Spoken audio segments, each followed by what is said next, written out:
Bonjour, c'est Ursule encore. Soyez bénis. Que le Seigneur vous fortifie. Donc voilà, aujourd'hui nous parlons du chemin vers le ciel, une route désertique. Ou bien, si vous voulez, le chemin vers le ciel, un désert. Donc voilà, aujourd'hui le Seigneur m'a mis à cœur de parler de la route du ciel, qui est un désert, parce qu'il y a plusieurs de ces enfants qui empruntent cette route-là et qui malheureusement ne se rendent pas jusqu'au bout parce que tout simplement ils sont pleins d'illusions. Alors aujourd'hui l'enseignement porte sur le fait que la route du ciel est un désert et il est important que on puisse s'arrêter pour évaluer les coûts et pour savoir comment traverser ce désert-là. Alors, je sais que vous avez entendu parler du désert du Sahara. Un jour, pendant que j'avais quitté mon pays et que, bon, j'allais vers la France, euh, à un moment donné, le pilote a dit, bon, nous traversons le désert du Sahara. Et puis, quand on regardait en bas, ben, on voyait rien, c'était juste du sable. Et à ce moment-là, on s'imagine un peu une personne traversant ce désert-là. Même si c'est en voiture, c'est pas évident. Je pense que euh, le moyen de transport le plus facile, c'est par avion. Mais s'il faut traverser ça par voiture, c'est pas évident. Mais il y a des personnes quand même qui traversent ça. Et il y a d'autres personnes qu'on laisse là-bas au désert du Sahara. Et puis ces personnes-là doivent se débrouiller. Il paraît que peu sont ceux-là qui réussissent à s'en sortir. Mais ceux-là qui réussissent, les autres qui réussissent, qui parviennent à traverser le désert du Sahara et arriver soit une oasis, quand ils te racontent les choses, ils te disent non, c'est terrible. Alors, la route du ciel, c'est comme ça. Ce n'est pas une route qui va à Walt Disney. Il y a plusieurs qui s'embarquent sur cette route-là qui pensent qu'ils vont à Walt Disney. Et en coup de route, ils sont découragés, ils tournent le Dieu à Dieu, ils insultent Dieu, et toutes sortes d'histoires, tout simplement parce que ils n'ont vraiment pas réalisé que cette route-là, c'était un désert. Ce n'est pas aller au centre, dans un centre commercial. Parce que quand on va au centre commercial, souvent l'été, quand il fait chaud, les gens se retrouvent dans les centres commerciaux parce qu'ils prennent un peu l'air climatisé. Mais sur la route du ciel, ce n'est pas ça. C'est une route parsemée de beaucoup d'embûches, d'épines, de tessons de bouteilles. À la fin, là-bas au bout, on voit une lumière. Mais pendant qu'on traverse ce chemin, non, il n'y a pas de lumière. On est juste là en train de... Parce on doit passer étape par étape. C'est ça. Mais ce n'est pas pour vous décourager. Mais c'est une route pleine euh, de louanges. C'est une route pleine d'expériences extraordinaires. Mais il faut vouloir traverser le désert. Souvent, on veut juste la carotte et on ne veut pas le bâton qui accompagne la carotte. Mais pour qu'une personne soit affermie dans la vie, cette personne-là a besoin, toute personne a besoin de carottes, elle a aussi besoin de bâton. Alors, maintenant, pourquoi est-ce que la route du ciel est un désert? La première raison est que le salut, il est individuel. Alors, quand tu embarques sur cette route-là, oui, il y a des gens que tu vas trouver, ils vont t'encourager, ils vont dire, oh, bienvenue, et voilà, on est content, et puis ils vont te faire la bise et tout. Mais ça s'arrête là. C'est à toi de vivre ta vie chrétienne. Oui, il y a des personnes qui vont peut-être t'encadrer, et souvent même c'est mieux que ces personnes-là ne t'encadrent pas. Parce que il y a plusieurs personnes qui ont donné leur vie au Seigneur, elles se sont fait encadrer par des soi-disant leaders, et après, bon, elles se sont refroidies comme les leaders. Souvent, quand on devient chrétien, peut-être c'est souvent mieux même qu'on se laisse enseigner par Jésus seul. Qu'on prenne sa Bible et puis qu'on lise et puis bon, on va finir toujours par grandir. Alors, donc l'une des raisons, c'est le fait que on vient à Christ et on vient tous, le salut individuel, quand bien même on est très d'une famille, on est très en tant que jumeaux de quelqu'un, il y a l'un qui sort avant et puis bon, l'autre sort après. Alors, c'est un chemin où tu embarques tout seul en ton âme et conscience, tu prends l'engagement que tu vas suivre Jésus. Et une fois que tu as pris cet engagement-là, c'est là que les épreuves commencent. Il y a certaines personnes, c'est tout de suite, ils connaissent le rejet tout de suite, et puis bon, allez, c'est fini, il n'y a plus rien à faire. Le monde vient de leur tomber sur la tête. Mais il y a d'autres personnes, bon, tout semble bien aller, jusqu'à ce que, par exemple, ils veulent aller plus loin. Alors là, ils commencent à voir que ça commence à être difficile. Ils commencent à perdre la famille, ils commencent à perdre les amis. C'est pour cela que la route du ciel est un désert. Ce n'est pas une route où on ne trouve que des bonbons. C'est une route où il faut s'armer de beaucoup de courage et de beaucoup de patience pour passer à travers. Et comme le Seigneur lui-même, il a dit, si quelqu'un veut venir après moi, qu'il se charge de sa croix et qu'il me suive. La croix, nous savons que Jésus a porté sa croix. Ce n'était pas facile. Mais la croix représente Christ. Et quand Jésus devait passer, quand Jésus devait être pendu, il y a Simon qu'on a trouvé, que les militaires, que les soldats ont trouvé, et ils l'ont forcé à porter la croix de Jésus parce que Jésus était fatigué. Donc Simon de Cyrène a porté la croix de Jésus pendant une certaine distance, mais il n'est pas allé jusqu'à la croix pour être pendu. C'est Jésus qui a fini par porter sa croix et d'aller jusqu'au bout. Et jusqu'au bout, et c'est sur cette croix-là que Jésus a été pendu. Question de dire que, ça c'était la croix de Jésus. Question de dire que tu as ta croix, j'ai la mienne, Jésus a eu la sienne. Évidemment, toutes nos croix sont cachées dans la croix de Jésus. Si tu viens à Jésus, alors Jésus te dit, prends ta croix, prends ton épreuve. Ne refuse pas de prendre tes difficultés.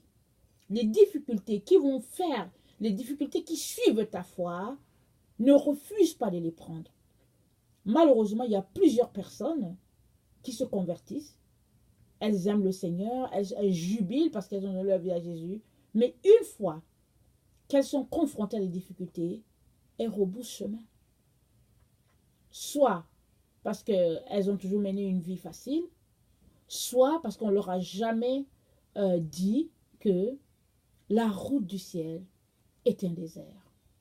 Alors, si tu veux la prendre, si tu veux traverser le désert de Sahara, tu ne te lèves pas un matin pour dire, ok les amis, aujourd'hui je traverse le désert. Non, tu te prépares. Tu organises tout ce qu'il faut, tu prends tes bouteilles d'eau, tu regardes un peu quelle voiture va traverser le désert, je ne sais pas si c'est une Jeep, tu essaies de voir comment tu peux stocker de l'essence. En tout cas, tu te prépares pour traverser le désert de Sahara, afin d'arriver jusqu'au bout, afin d'arriver à une oasis. Et c'est comme ça le chemin du ciel. Mais si tu ne t'es pas préparé et que tu as décidé de t'embarquer sur le chemin, alors quand la difficulté va venir, ne rebrousse pas chemin. Va jusqu'au bout, sachant que au bout, il y a quelqu'un qui t'attend. Et plusieurs personnes, malheureusement, ne sont pas prêtes à vivre les difficultés.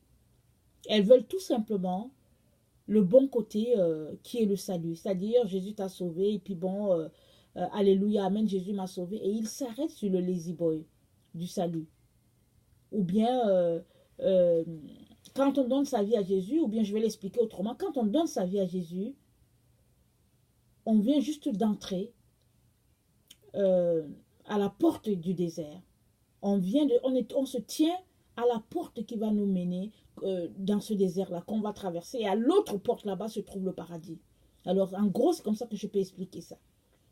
Alors, si tu embarques, si tu tiens devant la porte et que tu regardes les difficultés, tu te rends compte que, ah non, le chemin est trop compliqué et que tu rebrousses chemin, tu ne vas jamais arriver à l'autre bout. Parce qu'il faut que tu traverses ce désert-là pour aller jusqu'au bout.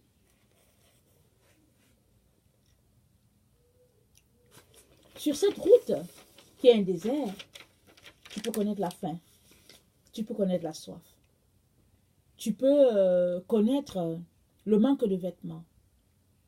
Mais Jésus a dit, ne vous inquiétez pas de ce que vous allez manger, ni de ce que vous serez vêtus.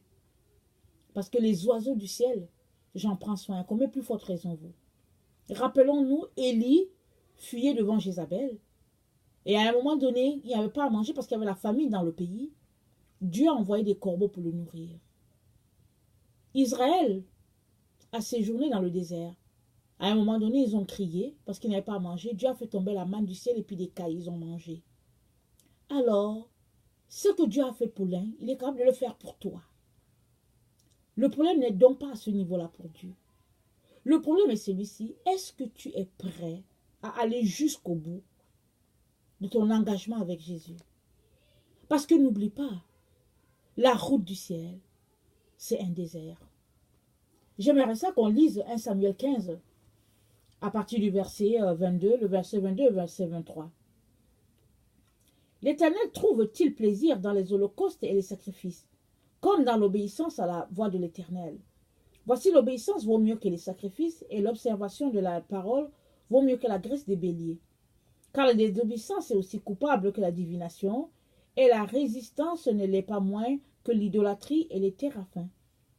Puisque tu as rejeté la parole de l'Éternel, il te rejette aussi comme roi.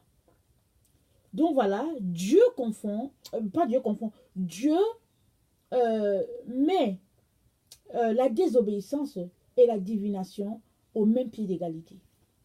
Si tu es quelqu'un qui est désobéissant, sache que pour Dieu, ça équivaut à faire de la divination. Et quelqu'un qui est désobéissant aura de la difficulté à traverser la route du ciel, qui est le désert. Parce que sur cette route-là, il n'y a que obéissance au Seigneur. Ce n'est que l'obéissance au Seigneur qui va te conduire jusqu'au bout. Et cette obéissance-là va faire que tu vas perdre tes amis. Tu vas perdre tes parents. Tu vas perdre tout ce que tu as de cher. Tu vas perdre ton boulot. Tu vas perdre beaucoup, tout ce qui est précieux à tes yeux, tu vas les perdre. Et c'est Dieu qui permet ça. Non seulement pour te tester, mais aussi pour te former.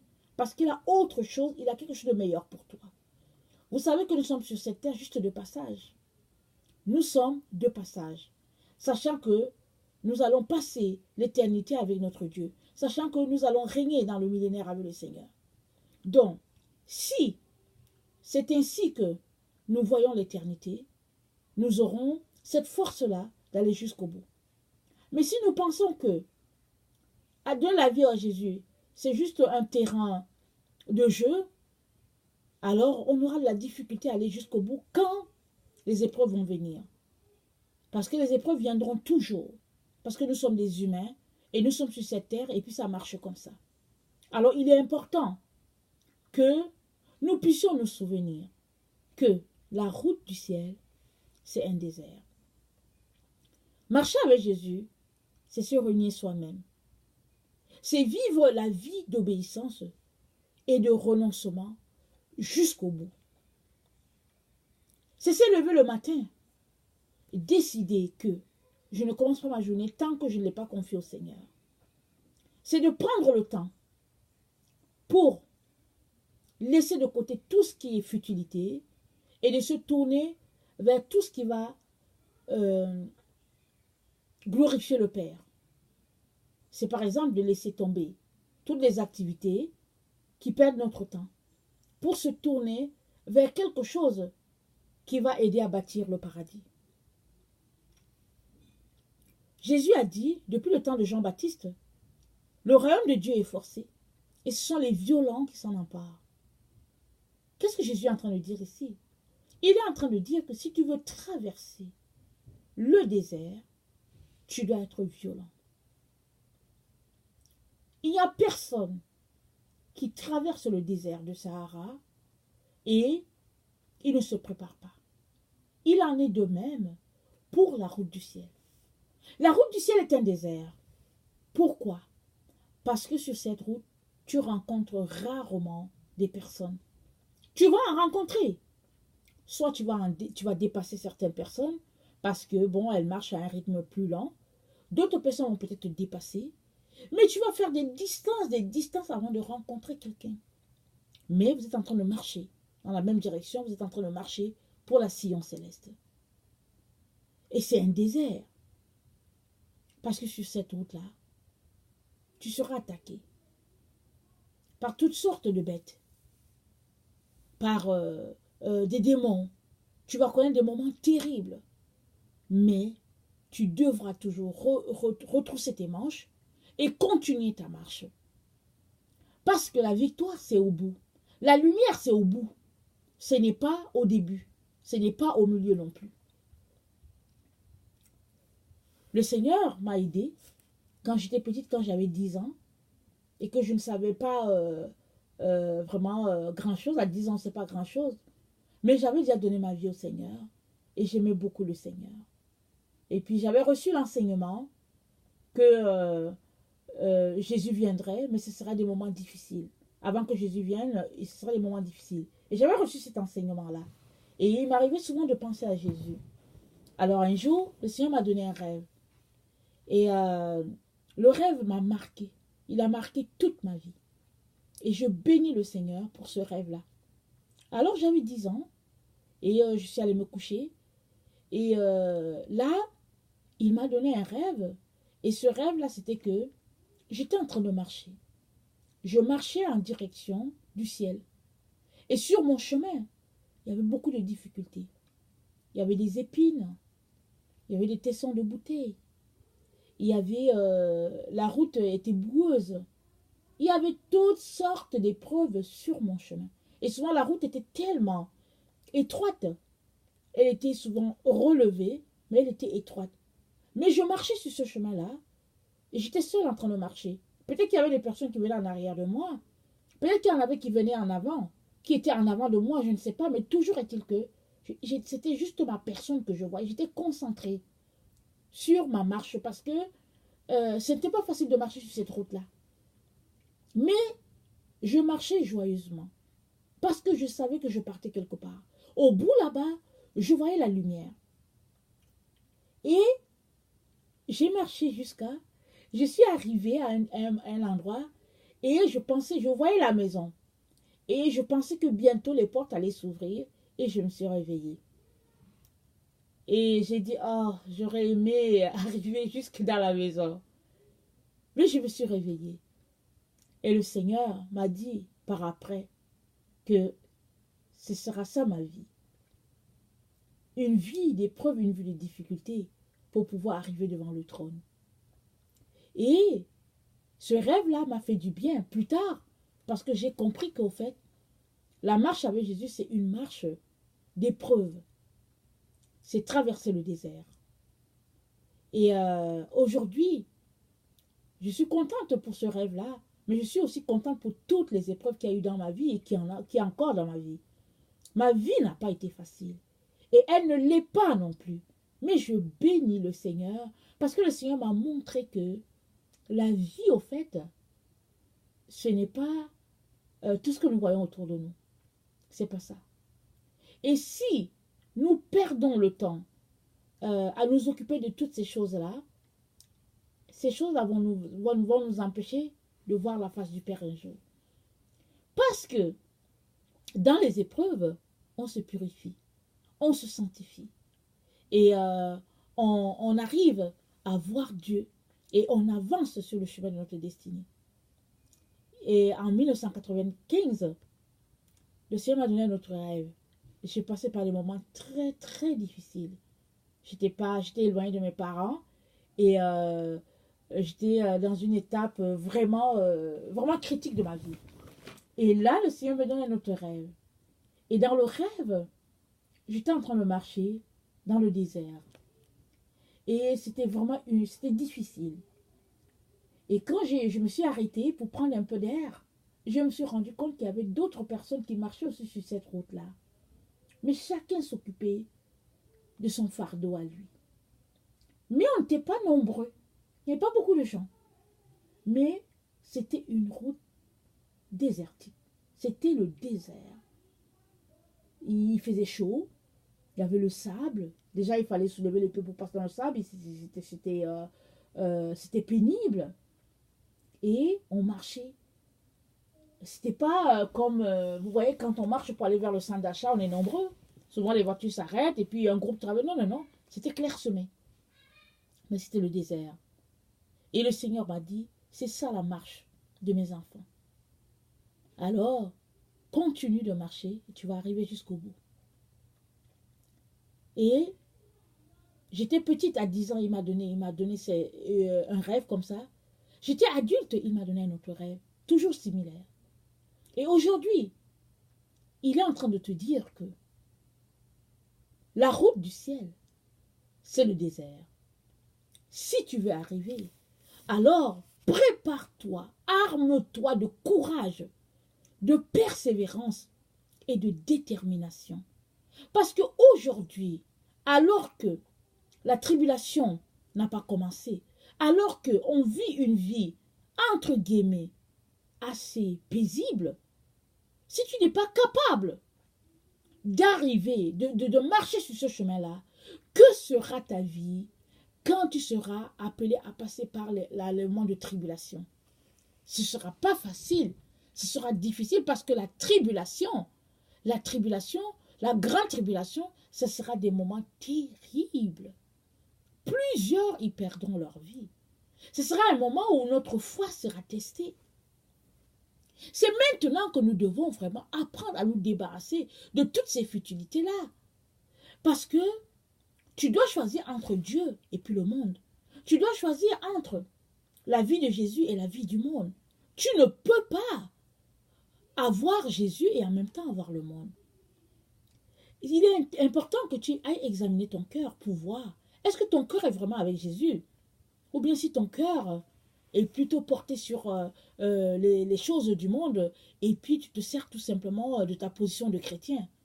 Il y a des gens qui sont chrétiens et puis bon, ça les suffit. Alors ils se disent qu'ils vont jouer sur deux fronts. Ils sont chrétiens et puis bon, ils aiment aussi le monde et puis bon, à la fin, bon, on n'aura rien perdu. Jésus dit non.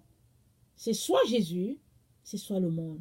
Alors si tu choisis le monde, alors choisis le monde pleinement, vis pleinement. Parce que Jésus a dit dans l'Apocalypse que celui qui est saint se sanctifie davantage, mais que celui qui est souillé se souille davantage. Parce qu'il n'y a pas de demi-mesure. On est dans le temps où il n'y a pas de demi-mesure.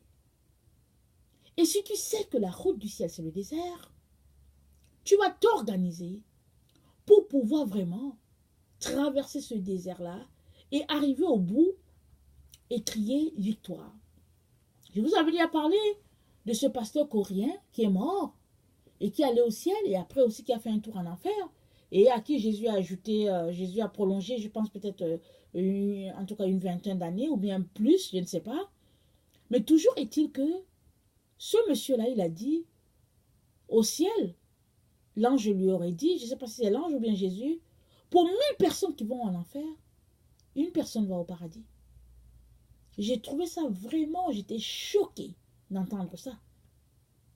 Mais un jour, en lisant l'évangile de Thomas, j'ai vu que Jésus a dit à Thomas, et Jésus parlait aux disciples, et Jésus a dit à Thomas, pour 1000 personnes qui vont en enfer, une personne va au ciel.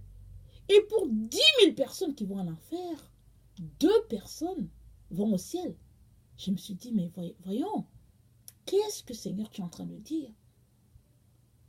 Les gens vont en enfer, c'est vraiment, l'enfer est rempli. Alors qu'au ciel, c'est 1 pour 1000. Pensons-y, chers frères et chères sœurs. Pensons-y. Je ne suis pas là pour vous effrayer. Je suis là tout simplement pour nous encourager à nous préparer, afin que on ne puisse pas être surpris au dernier moment. Alors qu'on est là se disant que Jésus va venir nous chercher, Jésus passe outre. Il ne nous prend pas parce que on ne lui appartient pas, tout simplement parce que on a refusé de vivre une vie d'obéissance, une vie de renoncement, une vie de sacrifice. C'est ça le désert. Sur cette route de désert-là, c'est ça. C'est le renoncement à soi, c'est le sacrifice, c'est aimer son prochain, c'est vivre uniquement pour Jésus. Alors si tu sais que la route du ciel, c'est le désert, tu vas t'organiser pour tout faire, pour vivre cette vie-là et aider d'autres personnes à marcher sur ces chemins-là. J'aimerais nous rappeler que Jésus arrive. Et c'est pour bientôt. Nous sommes la génération qui allons voir le Messie. On ne sait pas quand est-ce qu'il va venir. Est-ce qu'il va venir aujourd'hui? Est-ce qu'il vient dans 2 ans? Est-ce que ça sera dans 10 ans? Est-ce que c'est demain? On ne sait pas. Mais nous sommes appelés à être prêts, toi et moi. Ne nous laissons pas surprendre. Ne nous laissons pas voler ce que Jésus a acquis à un prix précieux pour nous. Mais ne nous laissons pas non plus leurrer en nous disant que, c'est un message qui est trop légaliste, qu'il ne faut pas exagérer, parce qu'il y a beaucoup de chrétiens qui disent ça, qui disent n'exagérons pas, c'est trop légaliste. Mais, malheureusement, ce n'est pas légaliste, c'est ça la vie du ciel. Alors j'aimerais vraiment nous rappeler qu'il est important qu'on puisse s'examiner et savoir si on est vraiment en train de faire les bonnes choses et on a encore le temps de les changer. Quand tu te rends compte que tu n'es pas sur le bon chemin, tu rebrousses chemin et tu prends le bon chemin. Alors il est temps que nous puissions examiner cela dans nos différentes vies. Maintenant, si tu es quelqu'un qui ne connaît pas le Seigneur, j'aimerais t'inviter à questionner Jésus sur qui il est en réalité. Jésus va venir t'éclairer. Mais j'aimerais quand même te dire qu'il n'y a personne d'autre qui peut te sauver. C'est Jésus seul qui peut te sauver. Les gens nous ont appris qu'il y a plusieurs prophètes, mais au fait, il y a un seul. Et ce prophète-là, c'est le Fils de Dieu, Jésus, qui exerce dans l'office de prophète. Mais il est Fils de Dieu. Il est devenu homme pour pouvoir nous ramener au Père, pour nous montrer le chemin. Mais il est Dieu. Il était là dès la création du monde. Et il reviendra encore prendre les siens. Alors j'aimerais t'inviter à lui donner ta vie, afin que toi aussi tu puisses passer l'éternité à ses côtés.